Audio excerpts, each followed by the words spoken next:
Le Petit Poucet.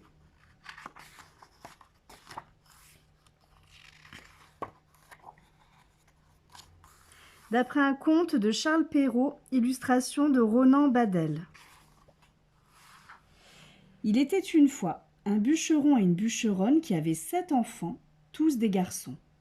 Ils étaient fort pauvres et avaient bien du mal à les nourrir.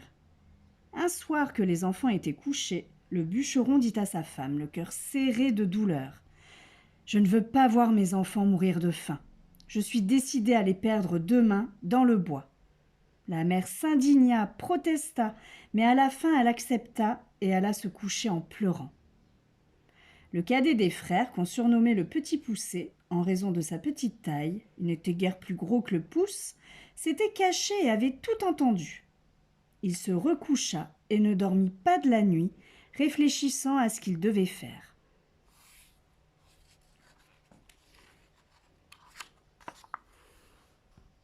De bon matin, sans que personne ne le voie, le Petit Poucet se leva et alla au bord d'un ruisseau où il remplit ses poches de petits cailloux blancs. La famille se mit en chemin et arriva bientôt dans la forêt. Le bûcheron coupait du bois et ses enfants ramassaient des brindilles pour faire des fagots. Le père et la mère s'éloignèrent tout doucement et puis s'enfuirent tout à coup par un sentier. Lorsque les enfants se virent seuls, ils se mirent à crier de toute leur force. Seul le Petit Poucet n'était pas inquiet. Il savait bien comment revenir à la maison. En marchant, il avait laissé tomber un à un le long du chemin les petits cailloux blancs qui remplissaient ses poches. Il rassura ses frères. « Ne craignez rien. Nos parents nous ont laissés ici, mais je vous ramènerai chez nous. Suivez-moi. » Et il les mena à leur maison par le même chemin qu'ils étaient venus dans la forêt. N'osant entrer, les enfants se mirent contre la porte pour écouter ce que disaient leurs parents. Au moment où le bûcheron et la bûcheronne arrivaient chez eux, ils reçurent 10 écus qu'on leur devait depuis longtemps. La bûcheronne acheta alors 3 fois plus de viande qu'il n'en fallait pour le souper de 2 personnes. Lorsqu'ils furent rassasiés, la bûcheronne dit: « Nos pauvres enfants se régaleraient de ce qui nous reste là. Mon Dieu, où sont-ils?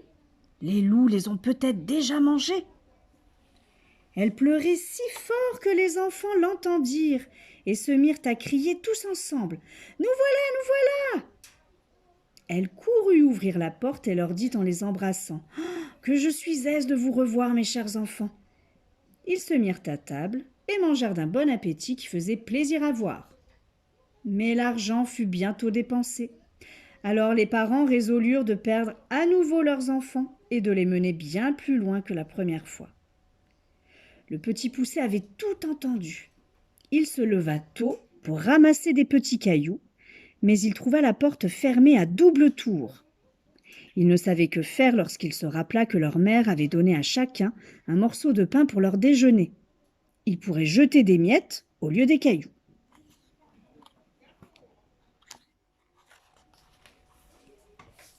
Le père et la mère menèrent les enfants dans l'endroit de la forêt le plus épais et le plus obscur et s'enfuirent.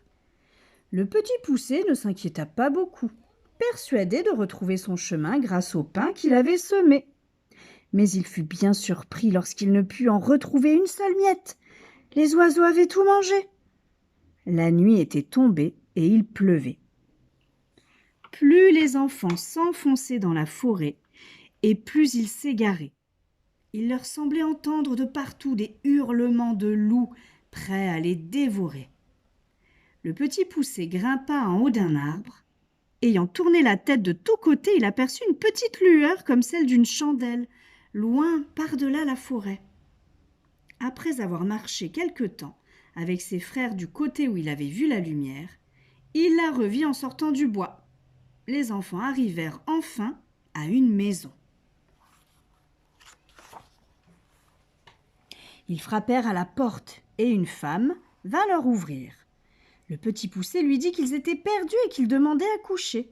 La femme leur répondit: « Oh, hélas, mes pauvres enfants, savez-vous où vous êtes? C'est ici la maison d'un ogre qui mange les petits enfants. » Hélas, madame, fit le petit Poucet, qui tremblait de toute sa force aussi bien que ses frères, les loups de la forêt ne manqueront pas de nous manger si vous ne voulez pas nous garder. Peut-être votre mari aura pitié de nous. La femme de l'ogre crut qu'elle pourrait les cacher à son mari jusqu'au lendemain et les laissa entrer. Comme les enfants commençaient à se réchauffer, ils entendirent heurter de grands coups à la porte. C'était l'ogre qui revenait. Aussitôt, sa femme les fit se glisser sous le lit et alla ouvrir. L'ogre se mit à table tout en flairant à droite et à gauche. Je sens la chair fraîche, dit-il. Puis il se leva et alla droit au lit. Ah, voilà donc comme tu veux me tromper, s'exclama-t-il en tirant les enfants du dessous le lit l'un après l'autre. L'ogre prit un grand couteau lorsque sa femme lui dit « Mais que vas-tu faire à l'heure qu'il est? Tu auras tout le temps demain. »« Tu as raison. Donne-leur bien à souper, afin qu'ils ne maigrissent pas, et va les mener coucher. » La femme se réjouit, mais les enfants ne purent rien avaler, tant ils étaient effrayés. Quant à l'ogre, il se mit à boire, ravi d'avoir de quoi se régaler le lendemain.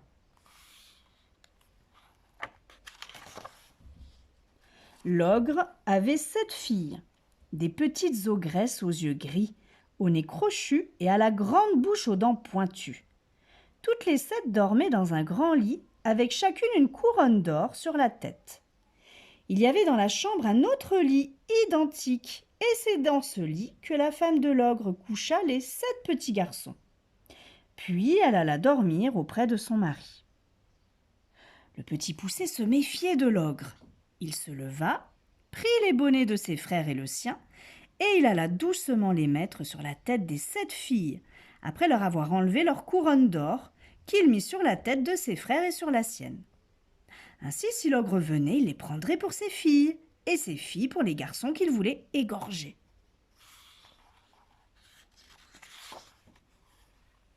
Vers minuit, l'ogre se réveilla. « Allons voir comment se portent ces garçons, » se dit-il. Il prit son grand couteau et monta à tâtons à la chambre de ses filles. Il s'approcha du lit où se trouvaient les garçons. Ils dormaient tous, excepté le petit Poucet, qui eut très peur lorsque la main de l'ogre lui tâta la tête comme il avait fait à ses frères. L'ogre sentit les couronnes d'or. Vraiment, se dit-il, j'allais faire une belle erreur. Il alla ensuite au lit de ses filles et sentit les bonnets des garçons. Ah, voilà nos gaillards. En disant ces mots, l'ogre coupa sans hésiter la gorge à ses 7 filles. Puis il alla se recoucher auprès de sa femme. Dès que le petit Poucet entendit à nouveau l'ogre ronfler, il réveilla ses frères. Ils descendirent doucement dans le jardin, puis coururent presque toute la nuit sans savoir où ils allaient.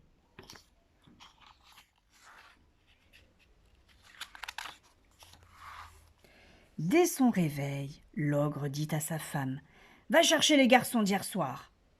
Elle monta dans la chambre où elle tomba évanouie en découvrant ses 7 filles. L'ogre ne fut pas moins épouvanté que sa femme lorsqu'il vit l'affreux spectacle. « Ah, qu'ai-je fait là ?» s'écria-t-il. « Ils me le paieront. Vite, mes bottes de 7 lieues, je dois les attraper. » L'ogre allait de montagne en montagne et traversait des rivières aussi facilement qu'il aurait sauté le moindre ruisseau. Il entra enfin dans le chemin où marchaient les 7 frères. Le petit Poucet l'entendit arriver. Il aperçut un rocher creux et dit aussitôt à ses frères de s'y cacher.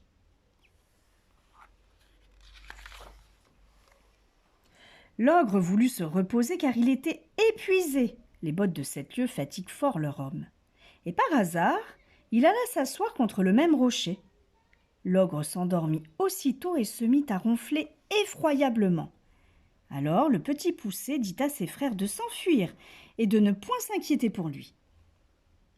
Ils suivirent son conseil et gagnèrent vite leur maison. Le petit Poucet s'étant approché de l'ogre, lui tira doucement les bottes et les enfila aussitôt. Les bottes étaient magiques. Elles avaient le don de s'agrandir et de rapetisser selon la jambe de celui qui les chaussait, comme si elles avaient été faites pour lui.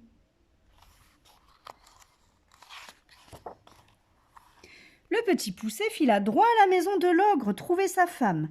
« Votre mari est en grand danger, lui dit-il.